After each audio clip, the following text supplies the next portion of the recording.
고린도전서 12장. 형제 자매 여러분, 신령한 은사들에 대하여 여러분이 모르고 지내기를 나는 바라지 않습니다.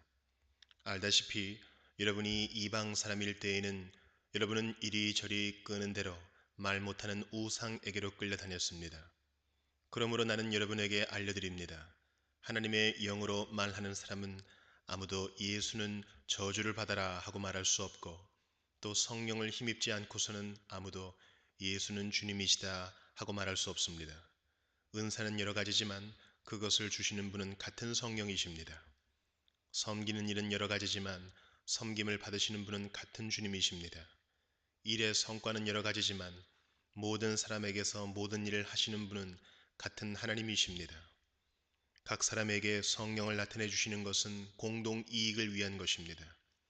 어떤 사람에게는 성령을 통하여 지혜의 말씀을 주시고, 어떤 사람에게는 같은 성령을 따라 지식의 말씀을 주십니다.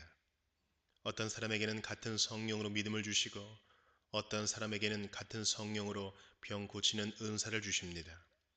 어떤 사람에게는 기적을 행하는 능력을 주시고, 어떤 사람에게는 예언하는 은사를 주시고, 어떤 사람에게는 영을 분별하는 은사를 주십니다. 어떤 사람에게는 여러 가지 방언을 말하는 은사를 주시고, 어떤 사람에게는 그 방언을 통역하는 은사를 주십니다. 이 모든 일은 한 분이신 같은 성령이 하시며, 그는 원하시는 대로 각 사람에게 은사를 나누어 주십니다. 몸은 하나이지만 많은 지체가 있고, 몸의 지체는 많지만 그들이 모두 한 몸이듯이 그리스도도 그러하십니다. 우리는 유대 사람이든지 그리스 사람이든지 종이든지 자유인이든지 모두 한 성령으로 세례를 받아서 한 몸이 되었고, 또 모두 한 성령을 마시게 되었습니다. 몸은 하나의 지체로 되어 있는 것이 아니라 여러 지체로 되어 있습니다. 발이 말하기를 나는 손이 아니니까 몸에 속한 것이 아니다 한다고 해서 발이 몸에 속하지 않은 것이 아닙니다. 또 귀가 말하기를 나는 눈이 아니니까 몸에 속한 것이 아니다 한다고 해서 귀가 몸에 속하지 않은 것이 아닙니다. 온몸이 다 눈이라면 어떻게 듣겠습니까? 또 온몸이 다 귀라면 어떻게 냄새를 맡겠습니까? 그런데 실은 하나님께서는 원하시는 대로 우리 몸에다가 각각 다른 여러 지체를 두셨습니다. 전체가 하나의 지체로 되어 있다고 하면 몸은 어디에 있습니까? 그런데 실은 지체는 여럿이지만 몸은 하나입니다. 그러므로 눈이 손에게 말하기를 너는 내게 쓸데가 없다 할 수가 없고, 머리가 발에게 말하기를 너는 내게 쓸데가 없다 할 수 없습니다. 그뿐만 아니라 몸의 지체 가운데서 비교적 더 약하게 보이는 지체들이 오히려 더 요긴합니다.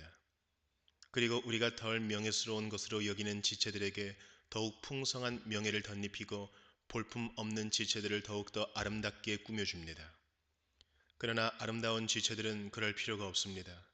하나님께서는 몸을 골고루 짜 맞추셔서 모자라는 지체에게 더 풍성한 명예를 주셨습니다.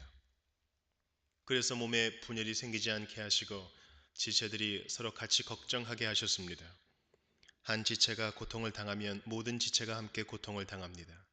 한 지체가 영광을 받으면 모든 지체가 함께 기뻐합니다. 여러분은 그리스도의 몸이요 따로따로는 지체들입니다. 하나님께서 교회 안에 몇몇 일꾼을 세우셨습니다.